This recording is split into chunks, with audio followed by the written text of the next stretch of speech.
Hello friends, कैसे हैं आप? उम्मीद है सभी लोग बहुत बढ़िया होंगे।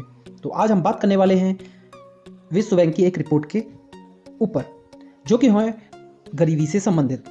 इस रिपोर्ट में ये बताया गया है कि भारत में गरीबों की संख्या सबसे ज़्यादा है, लेकिन हम बात करने वाले हैं चीन की, जिसकी जनसंख्या भारत से अभी भी ज़्यादा है। कुछ समय बाद कम हो जाएगी, बट अभी तक ज़्यादा है। तो उसने अपने देश में गरीबी को कैसे कम किया, उस रिपोर्ट में ये भी बताया गया है। इस रिपोर्ट के अनुसार भारत में जो एक्सट्रीमली पुअर्टी में रहने वालों की संख्या है वो लगभग 5.5 करोड़ से ज़्यादा बढ़ गई है 2020 में। मतलब जिनकी आय 76 रुपये प्रतिदिन से भी कम है, ऐसे 5.5 करोड़ लोग नए जुड़ गए हैं। जनसंख्या के अगर साइज की तुलना करें तो चीन और भारत की लगभग सेम है, लेकिन चीन ने 1978 से और 2018 के बीच में हिस्टोरिकली और बहुत तेज़ी से बड़े स्केल पे गरीबी को कम किया है। और जैसा कि हम जानते हैं कि चीन का कम्युनिस्ट पार्टी कांग्रेस एक सेशन होता है चीन में 16 अक्टूबर से हर साल, 16 अक्टूबर से इस साल शुरू होने वाला है, जो कि हर साल होता है। तो ये समझते हैं आगे इस वीडियो में कि चीन ने यह हासिल कैसे किया, कैसे इसने इतना ज़्यादा गरीबी, अत्यधिक गरीबी से लोगों को बाहर निकाला। तो क्या हुआ, थोड़ा हम हिस्ट्री पे चलते हैं। 1970 के डेकेड में माओ त्से तुंग वहाँ के शासन में थे। वहाँ पर बहुत ज़्यादा गरीबी थी और भारत से भी ज़्यादा। लेकिन उसके बाद जो वहाँ के राष्ट्रपति बने वो डेंग शियाओपिंग बने।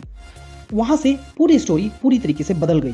विश्व बैंक ने पाया, वर्ल्ड बैंक ने ये पाया कि 1978 और 2018 के बीच चीन की गरीबी लगभग 77 करोड़ से घटकर 55 लाख पे आ गई। मतलब हुआ ये कि लगभग 99% से ज़्यादा लोग गरीब, अत्यधिक गरीबी रेखा से ऊपर आ गए। मतलब वो एक्सट्रीम पुअर्टी से ऊपर आ गए। लेकिन इसका मतलब हुआ ये कि 40 वर्षों में चीन ने हर साल करीब 2 करोड़ लोगों को गरीबी से बाहर निकाला, अत्यधिक गरीबी से बाहर निकाला। ऐसे करने में बहुत सारे लोग ये सोचेंगे कि चीन ने ऐसा किया कैसे। तो चीन ने ऐसा करने में आप आश्चर्यचकित होंगे कि उसने पूरे विश्व की गरीबी को 75% तक घटा दिया। उसकी जो गरीबी थी वो विश्व का 75% थी और उसने हटा दिया।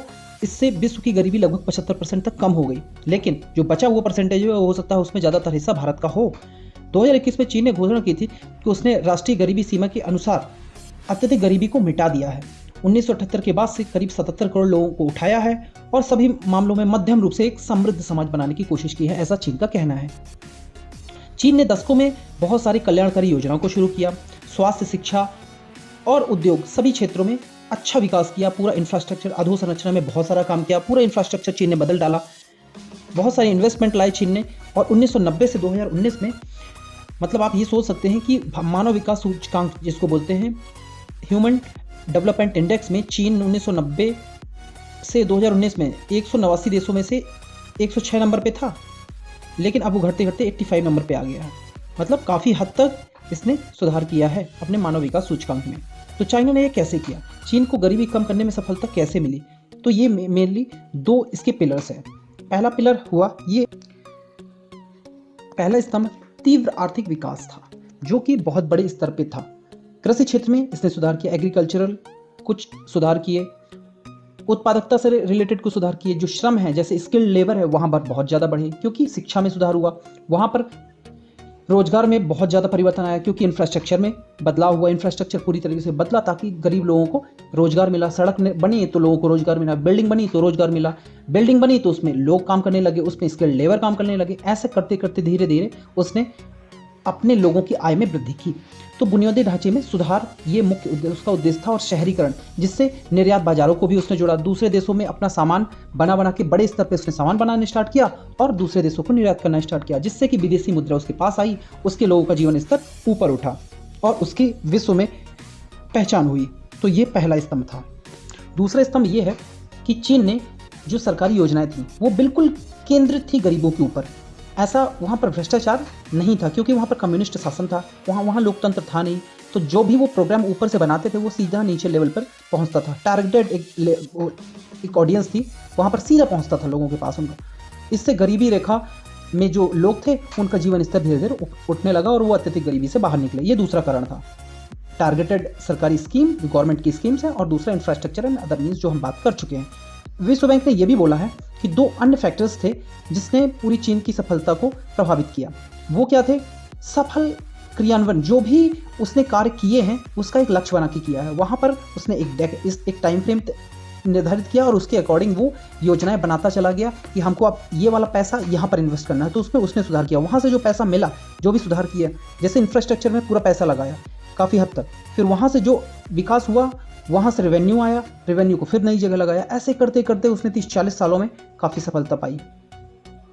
तो हम ये यहाँ पर बात करेंगे कि भारत चीन से कैसे सीख सकता है। तो चीन भारत से बिल्कुल सीख सकता है। टारगेटेड स्कीम, ये दोनों फैक्टर्स बहुत इंपॉर्टेंट है भारत के लिए भी और चीन के लिए भी, जैसे रहे हैं कि भारत कैसे टारगेटेड स्कीम बना के गरीबों की मदद कर सकता है, जो भारत सरकार लगातार कर भी रही है, लेकिन उसको और ज़्यादा अच्छा और सोफिस्टिकेटेड बनाने की ज़रूरत है।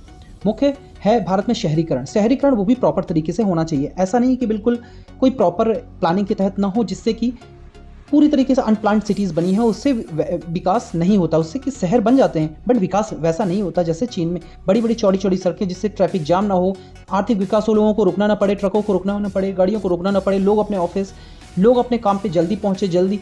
तो वैसे ही एक मानव विकास सूचकांक बढ़ता जाता है, लोगों की उत्पादकता बढ़ती है, कंपनियों में लोग काम करने आते हैं, दूर दूर से आते हैं, जैसे उनके पास भी रोजगार के साधन मिलते हैं क्योंकि कनेक्टिविटी अच्छी होती है इंफ्रास्ट्रक्चर से। तो इस हिसाब से चीन ने अपना आर्थिक विकास किया। ये मैं बात करने वाला था क्योंकि ये बहुत इंपॉर्टेंट है भारत के लिए भी, क्योंकि भारत और चीन में जनसंख्या के लिहाज से कोई ज़्यादा फर्क नहीं था। 30-40 साल पहले चीन भारत से भी ज़्यादा गरीब था, लेकिन बाद में चीन ने बिल्कुल स्पीडी रिकवरी की और हर क्षेत्र में आगे हो गया। प्रेजेंट कंडीशन में चीन अमेरिका को टक्कर दे रहा है और आगे आने वाले 7-8 सालों में ऐसा बोला जा रहा है कि वो अमेरिका को भी पीछे छोड़ देगा। तो देखिए, एक देश कैसे अत्यधिक गरीबी वाला देश वहाँ से निकल के आज वो डेवलप्ड कंट्री की लिस्ट में शामिल होने वाला है।